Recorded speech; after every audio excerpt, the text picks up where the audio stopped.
Welcome to Jack's News. I'm Annie Witt. Ag students traveled to Pierre on Tuesday to oppose House Bill 1129 at the Appropriations Committee meeting. The bill asks that $7.5 million allocated for the construction of a new dairy farm at SDSU be returned to the state. We believe that we have been failed by the administration above us to help progress education and research to benefit the South Dakota dairy industry. Until recently, students, faculty, and industry professionals did not know the full extent of the struggles in the search for solutions to gain funds and/or altered plans for the facility.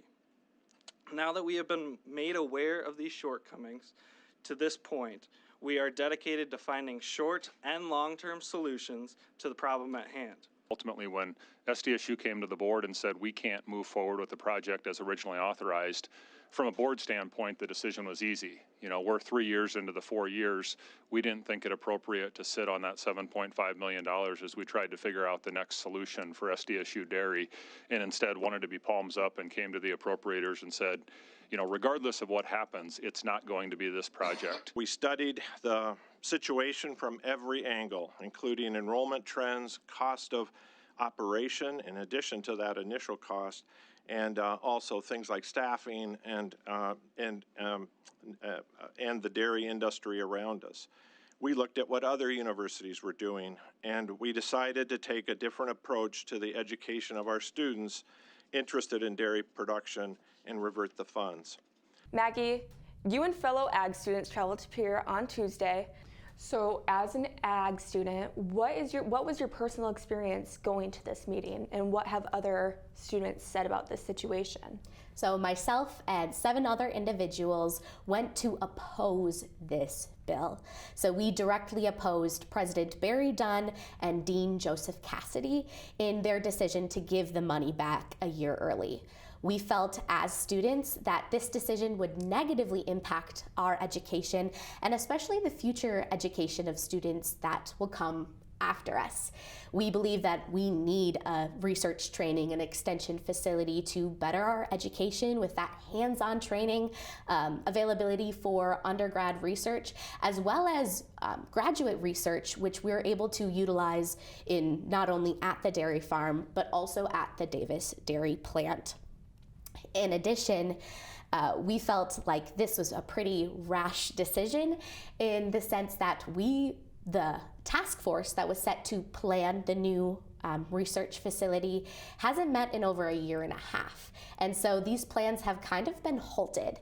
And we felt like this was unfair to students that are essential leaders in the program haven't been working to continue on with the project. In addition, we have an entire year left with these funds allotted to us if we're able to match them.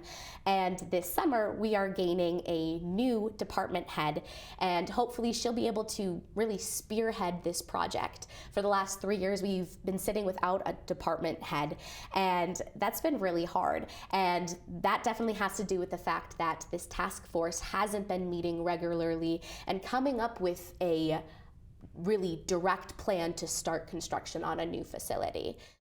The 101st Little International had their livestock drawing last night in Rotunda D with over 200 students in attendance. Students have a chance to exhibit livestock, compete in team fitting, or the lamb lead contest. All students at SDSU can compete regardless of major or experience. Animals are provided, and this gives students a rare opportunity to exhibit animals they've never shown before without the normal costs. You fill out your card, and then you get to put that in. We draw your name, and then whether you get to pick the animal that you want, or we kind of put you on a wait list if we've already full. So then kind of helps us categorize what people are going to show based off our animal numbers and a few things like that. Little International will be held in the Animal Science Arena on April 5th and 6th. Events include wool judging, meat judging, livestock exhibiting, machinery sales, and more. A South Dakota State basketball coach earned his 100th career coaching victory this past Sunday in a 3-point victory over the South Dakota Coyotes.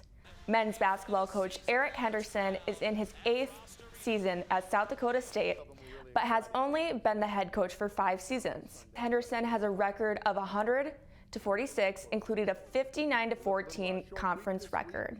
Spring commencement will be different once again. Graduation ceremonies for the class of 2024 will be held on May 4th at the Dakota Bank Center in Brookings. Commencement will begin at 10 a.m. and the final colleges will walk at 6 p.m. You can find out more about 2024 commencement by visiting sdstate.edu. I'm Annie Witt, and thanks for watching Jax News.